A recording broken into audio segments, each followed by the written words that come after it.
በክፍል 2 ካንዚስ ላቤ ትራንስሌትድ ያለቀው ሆይጁን አልበሙን ሊሰጣት ቤቷ ድረስ ሄዶ ደጋግሞ ቢደውልላትም ሊያገኛት አልቻለም ነበር። ስለዚህ እንግዲህ በዛሬው ክፍል ያገኛችሁን እሷ ላይ ምን እንደተፈጠረ አብረን እንመለከታለን። እስከ መጨረሻው ድረስ አብራችሁን ቆዩ። በቀጣይ ቀንም ሆይጁን ዮንግዮን ጋር ደውሎ ስለ ሙሂም ይጠይቃል። ዮንግዮንም ሙሂ ደህና እንደሆነችና አሁን ቀረጻ ላይ እንዳለችም ያሳውቀዋል። ሙሂም ስልክ እያነሳችና ማንንም እያነጋገረች ያልሆነው ስለ ቤተሰቦቿ በወጣው መጥፎ ዜና ምክንያት እንደሆነም ይነግረዋል። አባቷም የአንድ የግል ትምህርት ቤት ባለቤት እንደነበሩና እሷም የሱን ስልጣን ተጠቅማ እዚህ እንደደረሰች ተቀባብለው እያወሩ ነበር። ዮንግዮንም ቀጥሎ ሆይጂን እንደደወለም ይነግራታል። ሙሂም በተፈጠረው ነገር እንዳስጠበቀችውና አሁን እሱን ለማናገር ጊዜው እንዳልሆነም ተነግሯለች።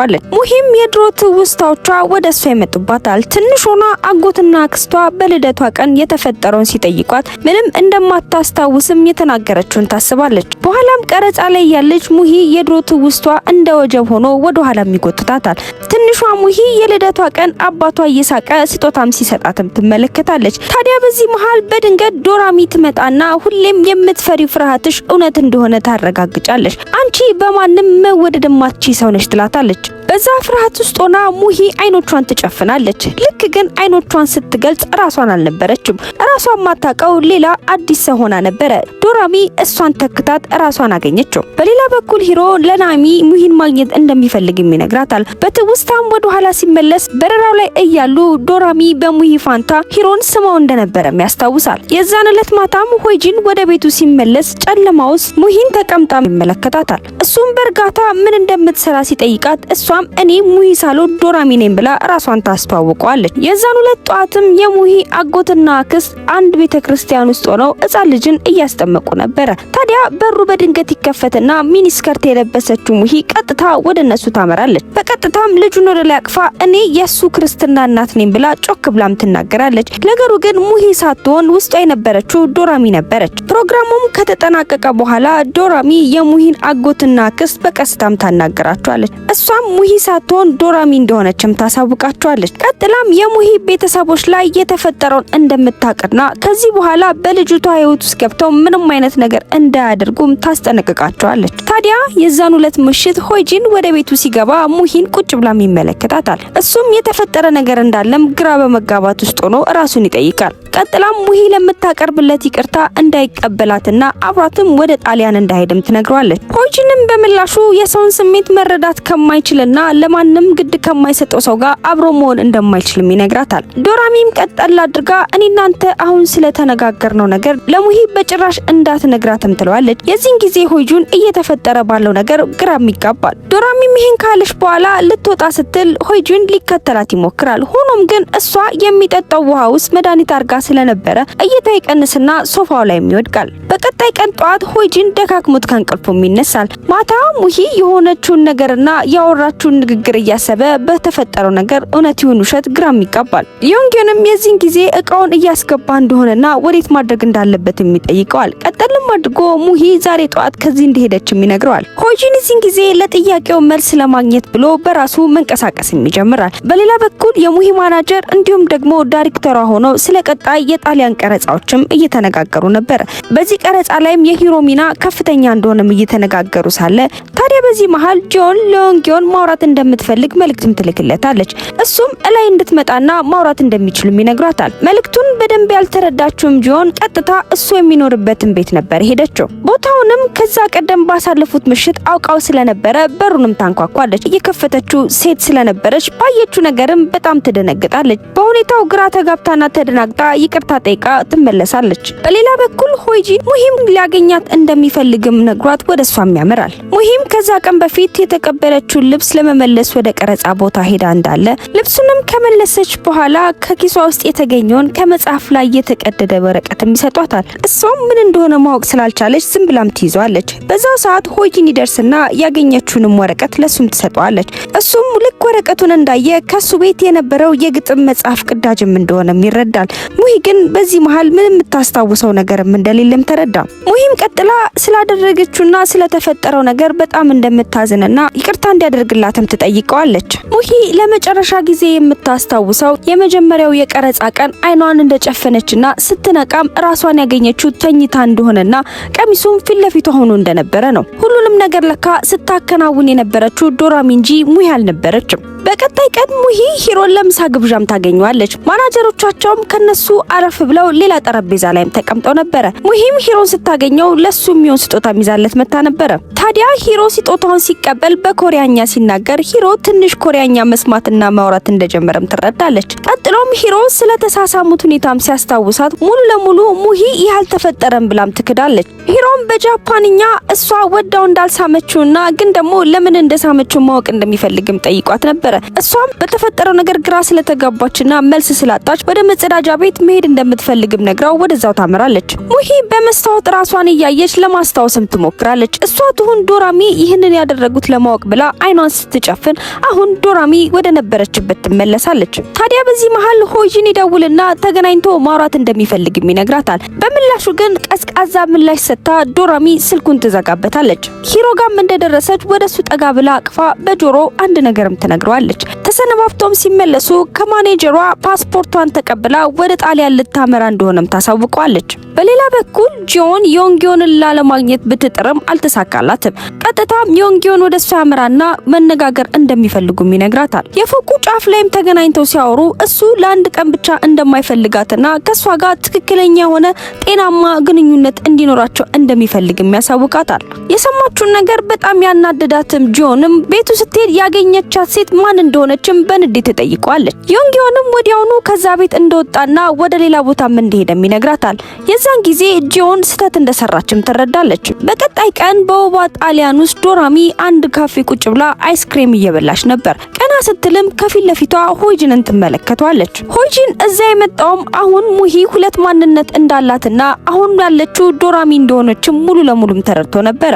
ሆጂንም ሬስቶራንት ውስጥ ከዶራሚ ጋር ሆኖ የሙሂ የተደበቀ ማንነቷን እንድትነግረውና ችግሩን ለመረዳት ቢሞክርም ዶራሚ ግን ምንም ነገር ልትነግረው ፈቃደኛም አልነበረችም። ዶራሚም ብዙ ግዢዎችን የፈጸመች ሲሆን ክሬዲት ካርዷ ላይ ብዙ ገንዘብ ወጪ ተደርጎ ነበረ። ይህንን የተመለከተው ሆጂንም ወደ ባለቤቶቹ ሄዶ በጣሊያንኛ አነጋግሮ እቃዎቹ እንዲመለሱና ክሬዲት ካርዱም እንዲዘጋም ያደርጋል። በውላቸው ላይም ሆጂን ለዶራሚ ሙሂ ደስተኛ ከሆነች አንቺ ትጻፊያለሽ ወይ ብሎ ይጠይቃታል። እሷም በምላሹ ሊሆንም ላይሆንም ይችላል ብላ ቀዝቃዛ መልስም ትሰጠዋለች። ታዲያ በዚህ መሃል ሆጂን ቡና ለመግዛትም እዛው ያለችበትን ጥሏት ይሄዳል። አይኗን ጨፍናም ስትገልጥም ሙሂ ራሷን ጣሊያን መሃል ከተማ ላይም ታገኘዋለች። እየተዘዋወረችም ዙሯን ስትቃኝ ከጀርባዋ አንድ ሰው ወደሷም ይጠጋል። ፊቷን ስታዞርም ሂሮ ነበረ። ለካ ዶራሚ ለምሳ የተገናኙ ጊዜ ሂሮን ጣሊያን ስኩዌር ላይ እንደምትጠብቀውም ነግራው ነበር የተለያዩት። ሙሂ በድንጋጤ ሂሮን እየተመለከተችው ማገኘችው። ከሩቅም ቡና ይዞ እየመጣ የነበረው ሆጂኑ ሙሂና ሂሮ ተፋጠው ቆመው ይመለከታቸዋል። ሙሂ በተፈጠረው ነገር በጣም ግራ ትጋባለች። እዛ እንዴት እንደደረሰች ምንም የምታውቀው ነገር አልነበራትም። በቀስታም ነገሮችን ስታገጣጥም ግን ዶራሚ ሂሮን እዚህ እንዲመጣ እንዳደረገችውም ታውቃለች። በዛው ቅጽበት ታዲያ ሂሮ ተሳስመን ነበር ያለው ነገር እውነት እንደሆነም ትረዳለች። ሙሂም በቀጥታ ሂሮን ትወደኛለህ ወይ ብላም ትጠይቀዋለች። ሂሮም ቀጠል አድርጎ እንደዚህ አይነት ስሜት እንደሌለውና እንደማይወዳትም ይነግራታል። ሙሂም ፈጠን ብላ እሷም እንዲህ እንደማይሰማትና እንደማትወደውም ትነግረዋለች። በዛው ሰዓት በሁለቱ መሃል የነበረው ውጥረትም ጠፍቶ የተሰማቸውን በግልጽ ማውራትና መግባባትም ይጀምራሉ። በቀጣይ ቀንም ቀረጻው ይቀጥላል። ሙሂ በድምጽ ማዳመጫ በኩል የሆጂንን ድምጽ ስትሰማ ውስጧ የማታውቀው መረጋጋትም ስሜት ይሰማታል። የጣሊያኑ ቀረጻም እንደቀጠለ ነው። ይሁን እንጂ የሙሂ ምሽቶች የሷም አልነበሩም። ጠዋት ስትነሳ የተለያዩ የምግብና የመጠጥ ፎቶዎችን ኢንስታግራም ላይም ታገኛለች። ነገር ግን እነሱን ስትበላም ሆነ ስትጠጣም አታስታውሳቸውም ነበር። ምሽቶቹን ሆጂን ከዶራሚ ጋር ነበር የሚያሳልፈው። ዶራሚ የምታወራቸውን የምታስባቸውንም ሀሳቦች ሁሉ በትዕግስት እየሰማ እነዛን ሁሉ ምሽቶች አብሯት ያሳልፍ ነበር።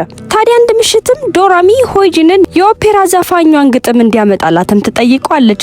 ምክንያቱም ደግሞ ጊዜው ሲደርስ ሙሂ አስተዋይ ሆና መታየት ስላለባት ነው ብላ ምክንያቷንም ታቀርባለች። ሆጂንም ሙሂ በቅርብ ጊዜ ውስጥ ደስተኛ እየሆነች መምጣቷንም ማስተውላል። ስለዚህ ለምን አሁንም እዚህ እንዳለች ዶራሚን ይጠይቃታል። ዶራሚን በምላሹ ሙሂ በድንገት የትላንት ህይወቷንም ብታስታውስም ምንም እንደማያውቅ አሁንም እያስመሰለች እንደሆነም ትነግረዋለች። የዚህን ጊዜ ሆይጁን የዶራሚን ራስ እየነካካ ያበረታታትም ነበር። በዚያው ቅጽበት ዶራሚ በድንገት ሆይጁን ላይ ዘላ ወጣ ትከሻውንም ትነክሰዋለች። በቀጣይ ቀንም ለቀረጻ ሙሂና ሂሮ በአንድ ትልቅ የኦፔራ ማቅረቢያ አዳራሽ ውስጥ ማጠገብ ላጠገብ ቆመዋል። በዚህ መሀልም ታዲያ ሙሂ የኦፔራውን ግጥም ያለምንም ችግር በጣሊያንኛ አቀላጥፋም ትናገራለች። በሁኔታው እሷም ትደነግጣለች። የዛን ዕለት ማታ ሆይጁንና ዶራሚ አብረው ምሽቱን እያሳለፉ ነበር። ታዲያ ዶራሚ የሂሮን ካሜራ ሰርቃ ይዛው መታ ነበር። ሐሳቧም ሙሂን አገኘች ተብሎ ለሂሮ እንድትሰጠውና ሂሮ ስለሷ ጥሩ እንዲያስብ ስለምትፈልግም እንደሆነ ትነግረዋለች። ሆይጁንም ስለዚህ ነገር ለማንም እንዳይናገርም ታስጠነቅቀዋለች። በሌላ በኩል ደግሞ የፊልም አባላቱ በጠቅላላ ተሰብስበው እራት እየበሉ ነበር። ሚስቾይም ጂን ለምን ቀለበቷን ማድረግ እንዳቆመችም እዛው መሃል ትጠይቃታለች።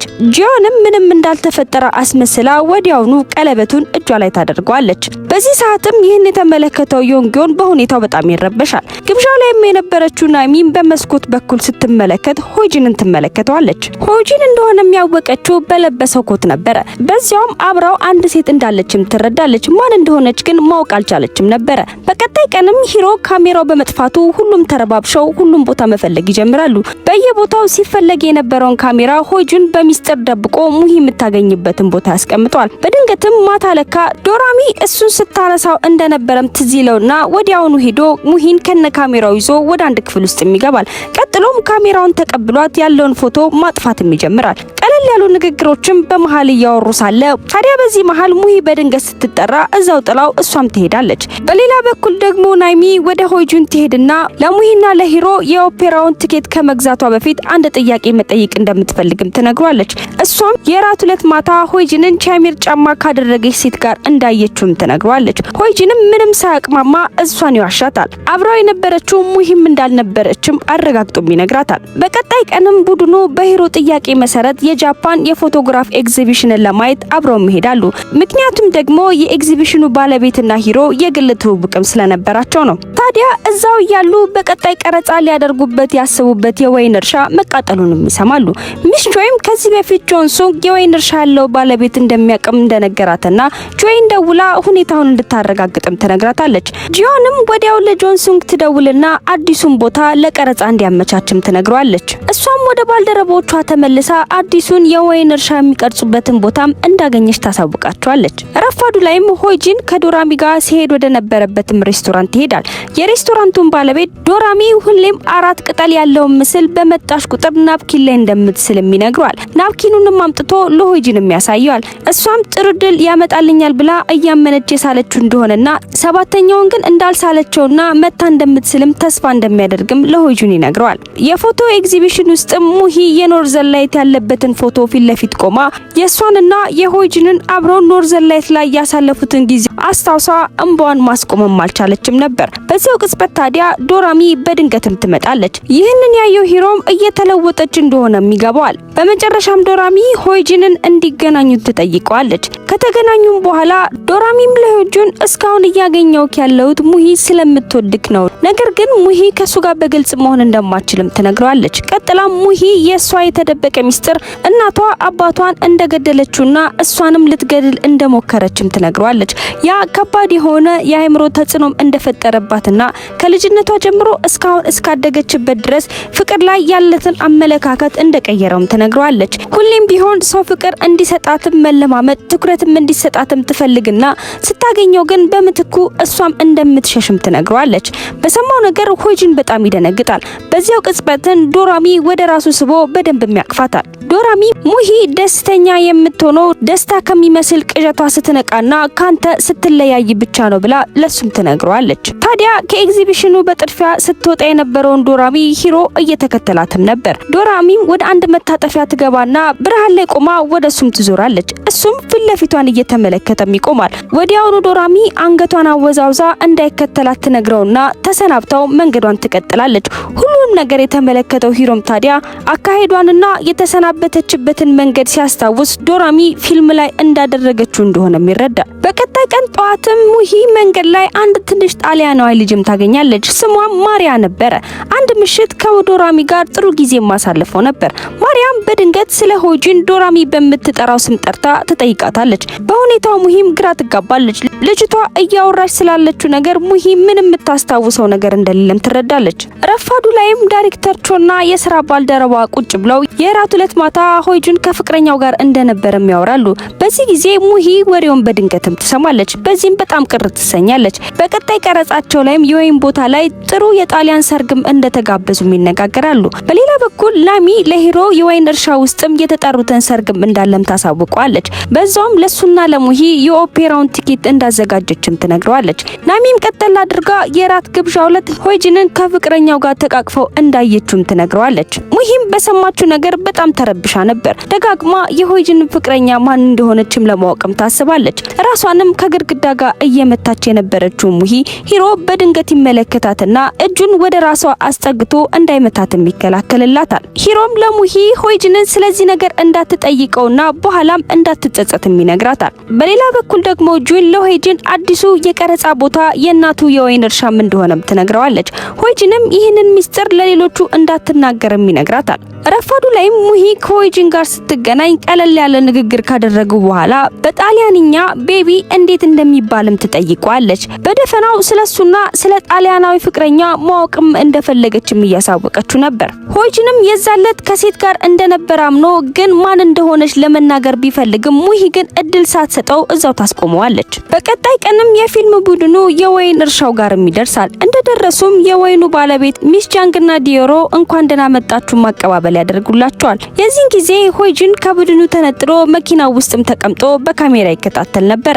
የፊልሙ ቀረጻም እንደተጀመረ ሂሮና ሙሂ በወይኑ እርሻ ውስጥ የተለያዩ እንቅስቃሴዎችን እያደረጉ ቀረጻቸውንም ያካሂዳሉ። በኋላም ወደ ቤት ሲመለሱ ሙሂ ግድግዳ ላይ ያሉትን ፎቶዎች ስትመለከት ሚስ ጃንግ የሆጂን እናት እንደሆነችም ትደርስበታለች። ሙሂም ቀጠል አድርጋ በካሜራ በኩል ሆጂንን እንድታናግረውና ሰላምታ እንድታቀርብለትም ትጋብዛታለች። የዚህን ጊዜ ሆጂን ምንም ምርጫ ስላልነበረው በግዴታ እሷን ማናገርም ይጀምራል። በኋላ ላይም ሆጂን ለሙሂ ስለተፈጠረው ነገር በዝርዝርም ያስረዳታል። ከእናቱ ጋር ጥሩ ግንኙነት እንደሌለውና በመሐከላቸው በተፈጠረ ግጭት ምክንያት ለ13 ዓመታት አውርተው እንደማያውቁም ያሳውቃታል። ቀጠልም አድርጎ የራት ግብዣው ላይ አብራው እንድትመጣም ይጠይቃታል። ነገሩን ያስጀመረችው እሷ እንደሆነችና ይህንንም አብራው እንደምትወጣም ይነግራታል። እሷም ሐሳቧን ሳትቀይር አብራው ለመሄድም ትስማማለች። ሙሂም ቀጥላ በወይኑ እርሻ ውስጥ የሚደረገው ሰርግ የእናቱም እንደሆነም ትነግረዋለች። ቤት ውስጥም እያሉ ዲዮሮ ድንገት መጥቶ የሚስ ጃንግን እጅ ለመንካት ሲሞክር ከሙሂ ጋር ቆሞ የነበረው ሆጂን ዘሎ ዲዮሮን ያንቀዋል። እጁንም እንዲያነሳም ያደርገዋል። በመሐከላቸውም ከባድ ጸብም ይፈጠራል። በሁለቱ መሐከል ያለውም ጸብም የቆመው ሚስ ጃንግ የምታገባው ሰው ዲዮሮ እንደሆነ ስታሳውቀው ነበር። ሆጂንም ደንግጦ ከሷ በጣም በእድሜ የሚያንሰውን ሰው ማግባቷን መቀበል እንደማይችልም ይነግራታል። በእናትና በልጅ መሐከል የነበረውን ውጥረትም ይጨምራል። በሩቅ ሆና ንግግራቸውን ስትሰማ የነበረችው ሙሂ ራሷንም ስታ ትወድቃለች። የዚህን ጊዜ ሆጂን ሮጦ ሙሂንም ያነሳታል። ሶፋ ላይ የሚያደርጋትና የተጎዳችበትን ቦታ በበረዶም ያሽላታል። ቀጠልም አድርጎ አውቃ እንደወደቀችና ጸቡን ለማስቆም እንዳደረገችውም ይነግራታል። በዚህ ሰዓት ሙሂም ስለ ፍቅረኛው ልትጠይቀው ስትል ዲዮሮ በድንገት እነሱ ወዳሉበትም ክፍል ይመጣል። እናቱም ልታነጋግረው እንደምትፈልግም ያሳውቀዋል። በወሬያቸው መሀልም ስላለፈው ጊዜ በእርጋታ ማውራትም ይጀምራሉ። ሆጂን በህይወቱ ለመጀመሪያ ጊዜ የጻፈው ድርሰት በወላጆቹ ትዳር እንደሆነም ይነግራታል። ሚስ ጃንግም መጽሐፉ ላይ እሷን የገለጸበት መንገድ እንዳናድዳትና መጽሐፉን እንዳቃጠለችም ከዚህ በኋላ አላወራውም ብላ እንደወሰነችም ትነግረዋለች። ከዚህ ሁሉ ዓመት በኋላ ተግባብተው ይቅርታም ይጠያየቃሉ። በቀጣይ ቀንም የሰርጉ ስነ ስርዓትም በጥሩ ሁኔታም ይካሄዳል። በሰርጉ ላይም ጂዮን ለስራ ባልደረቦቿ ሰርጓ ከዚህ በኋላ እንደተቋረጠም ትነግራቸዋለች። ጂዮንም ዮንግዮንን አግኝታ ከዚህ በኋላ ለጆንሱንግ ምንም አይነት ስሜት እንደሌላት ያረጋገጠችው ስልክ ደውላ ካወራችሁ በኋላም እንደሆነም ታሳውቀዋለች። የሰርጉ ስነ ስርዓትም እንደቀጠለ ነው። ሆጂን ከሩቅ ሆኖ ሙሂንም ይመለከታታል። ሳያቆም ፊቱ ላይ ፈገግታ የሚያበራ ነበረ። በዚያው ቅጽበት ታዲያ ዶራሚ ያለችው ነገር በአይምሮ ይታወሰውና ቀስ ብሎ ከአዳራሹም ይወጣል።